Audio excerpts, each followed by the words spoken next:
Happy Wealth Wednesday. Genevieve, I'm so excited to have you here today. To get started, I would love if you could share just quickly a bit about yourself, where you're from, and what you're up to these days. I'm Genevieve. I was actually born in Haiti. I came to the US, it's now almost 40 years ago. Wow. As a teenager, and at the time spoke only French, learned English, studied sciences, and I've basically been, I would say, chameleon all my life. I'm also very curious. My parents always made sure I was busy, as they say. So that means I have a degree in music. My university degree is actually in biochemistry, and I worked in cancer research. I recall in the 90s, early 90s, working on transmitting images via the internet across the world to get diagnosis. So something that we're still trying to chase today. And my journey took me from healthcare into technology, worked at MTV for a little bit, and then got into finance.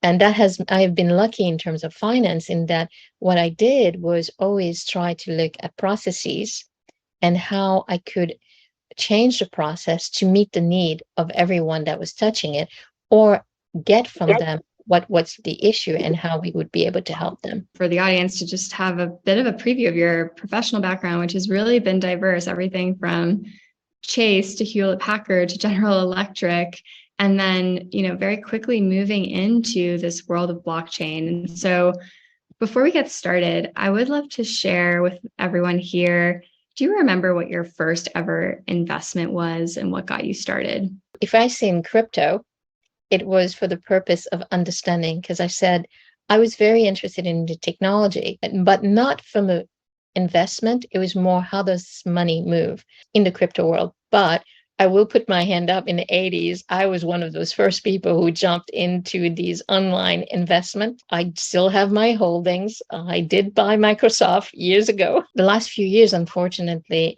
the investment has been in my company rather than actually being able to invest in externally. But I think it's important to have those holdings. So even though those have dwindled, I still have some of my stock option or stock holdings. It's very common, especially founders. I know we all feel that, where the best investment you can make is in yourself. And it definitely takes a big investment to create anything in the world. And I'd love if you could just quickly share a bit of how you got into your space, and to share a little bit about the mission behind AgriLedger, what it does and what it's all about. I had a number of health scares. The first one was a deep vein thrombosis with pulmonary embolism, which was caught exactly on time before getting on the flight, which meant if I had gotten on that flight, I would not have been. That led, after a few years of understanding that it was lupus anticoagulation. It was just basically my cycle was bad, and my doctor actually said it should have been caught earlier, and what it ended up being was endometrial cancer. I went through the process. Having had worked at Sloan Kettering, I knew exactly what to do. I project managed my whole thing and everything else. And one of the things also that happened is that because I was perimenopausal, which means I was early menopausal earlier than I should have been. I was 38, and I didn't get any support in terms of chemotherapy or anything like that. I ended up gaining about 120 pounds. Wow. My doctor said, you need to do something, because I started having high blood pressure, cholesterol, all these things. So I decided, okay, I have to lose the weight. So all these things really have made me in a way that I've seen death at the door. And as such, I wanted to stop working in the corporate world where I was making somebody else money. And when I uncovered blockchain, it was a fluke. First week at Identrust, which is one of the largest companies in the US for identity, my boss called me. Karen Windle called me, and she says, can you get down to South Africa? They're talking about this thing called blockchain. And I got to meet the team from Stellar, Jed and Joyce. So it really was amazing, because that whole summer I now started looking at this technology, and what incited me, and believe me, I wish I had understood better what Stellar was doing, because they wanted to give me tokens, and I was like, I'm not interested in token. I just want to know how this works. So spent the whole summer really getting to meet people. And at the time, I think the whole crypto space, and mostly the enterprise crypto place, must have been about 500 of us globally. This was important for people to understand. And so can you share a little bit now about what AgriLedger is doing? Because you're really focused on data and identity and trustless processing within supply chains. And I remember when we first met, you shared a little bit about the story of Haiti and the coffee market that I thought was very eye-opening. When we go to the supermarket, we make a choice. That choice can be based on what we want and desire, but also can be driven by what we can afford to pay. But the inverse of that is what we pay many times is the fractional of what the farmer actually receive. And this is not just in the emerging market or developing market. It is way below. Haiti, very interestingly, was the largest exporter in the 1800s of coffee, sugar, and cocoa to the globe. It was responsible for 40% of the French GDP. When they got their independence, that caused a big hole into France. Haiti had to pay again to get our freedom. And we thought it was $40 million at the time. It's actually was 112 by the time they paid all the other things. And it's probably billions in today's world. The coffee makers were actually, the coffee producers were actually the ones who paid the debt. So in the 60s, Haiti actually exported more coffee than present day Kenya. And that has been due to the lack of trust between the farmer. The farmer doesn't know what is the price that is being received by the market. He sees a price at the market and he knows that what he received is fraction, maybe 1 or 2%. Without understanding what is happening in between. The project I worked on was with the Haitian government, the World Bank. And what I loved about this, it wasn't, let's just put a blockchain. They actually looked at the value chains, said, who are the players? What is it? What is their story? What is it that they want? How do we create the trust between them and the others along the chain? What we did was to demonstrate that it could be so much more in the system. It was between 700, over 400%, 750% could be bought back in. Now, we did give it on the first run to the farmer, but you can start imagining really creating decentralized financial model, which create funding. What we see is missing is this funding mechanism. How do you fund the farmer? There are ways which can be looked at creating a fund, which does that, a micro fund, which is something we're exploring. The other thing is really looking at an exchange of information, the ESG data that is received by the farmer, having that information be available to be sent up the line to others. So I think that we have the instruments. It's just now we need to use those instruments in a trusted way and create data repository, which allow us to see the story and also react quickly to the needs. And so can you tell me a little bit about the software that you've been creating and what role that plays in the wealth space? So what we did is we built a blockchain solution using the R3 Corda platform. It tracks the commodity. It allows also for each party to measure it in a different way. You can call it a bushel. I count the numbers. Somebody else does by the dozen. The system can have those translations. So it allows us to speak our own personal language. The further they go down the value chain, the more value they have. And when it gets paid, everybody getting paid at the same time. We always think of the movement in terms of supply chain, the movement up, but we forget about the supply chain down. You start having all this time lag, allowing for everybody to get paid at the same time. Also use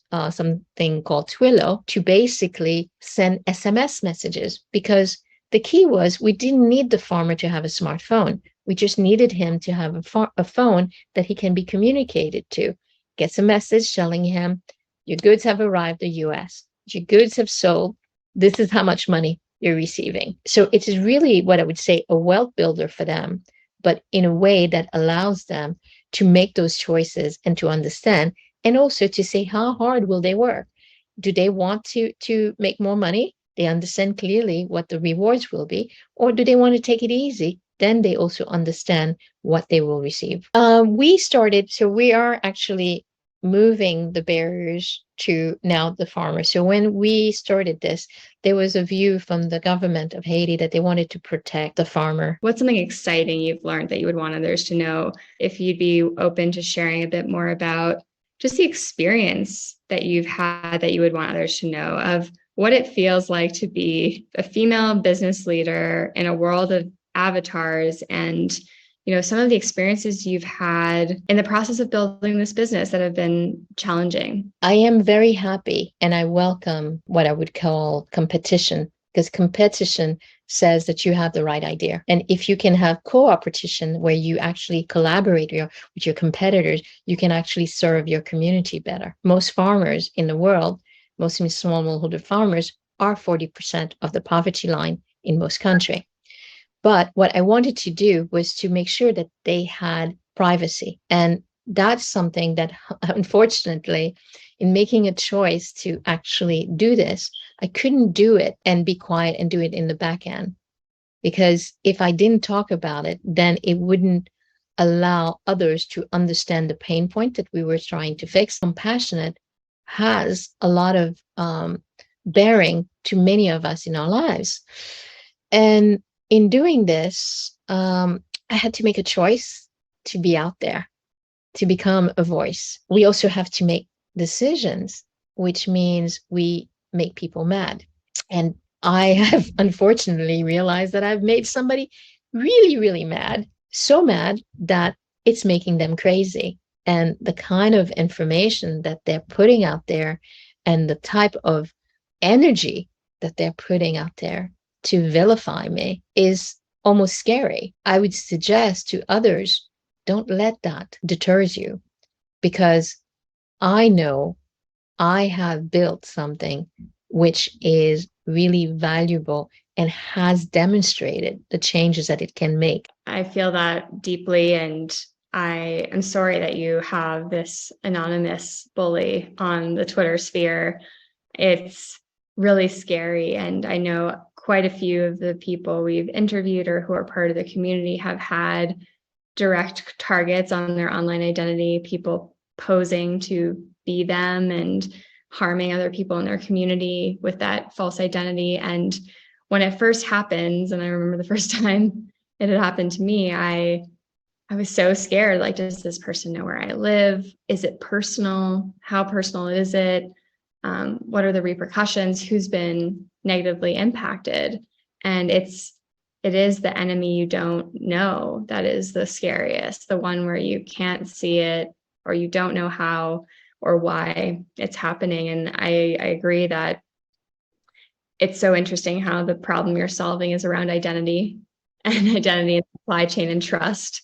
And yet you can still experience the dark side of identity and trust within in the Web3 space as well. Yeah. I know we've been talking quite some time, and I'm so grateful for everything that you've shared. I would really love to hear any last advice you would give, especially to women building the space, sharing their stories, and creating real use cases for this new future. What advice would you give to them? So keep at it. Don't let anybody tell you you're not good enough. So that was one thing I learned, from my mother, bless her soul. Whatever problem you're solving, you keep going at it. And if it doesn't work, just pivot it. Pivot is okay. And we have to remember that's how change happens. And the world has changed. This space changes on the drop of a hat, even faster, a drop of a penny even. So it's continue to educate yourself. Also, be ready to not take everything to be face value. It's a duty to also educate others and to call it out as it is, and to sort of say, you should be thinking about that.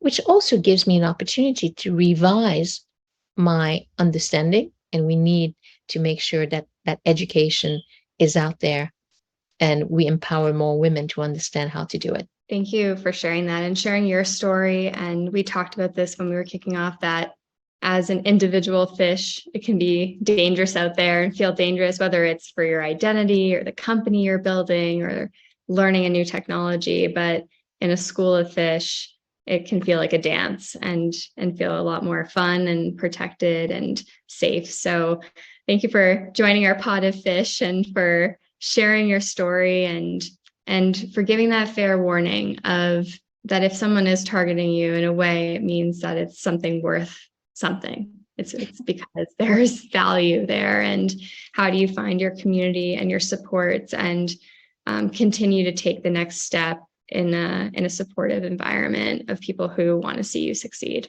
So thank you for everything that you're building, for the experiments you're running, and for taking things one step forward to really life use cases and live value and in the new future that's being built. And how can we keep in touch with you? What's the best way to follow you as a founder and AgriLedger as it evolves into its next stages? So I did decide not long ago to make everything the same. So it's at MG Leveille on all the platforms. And then AgriLedger is at AgriLedger on all the platforms, Twitter, everything. We try very much, we're not about pumping our horn as much as it's creating knowledge and creating information. And as I said before, I welcome competition because that means that something better will come out at the end. It'll either push me to do it or somebody else will have the right answer. But that's the only way we're going to make the world a better place. Thank you for that. And with that, we'll definitely be following along. And I really appreciate you joining me today.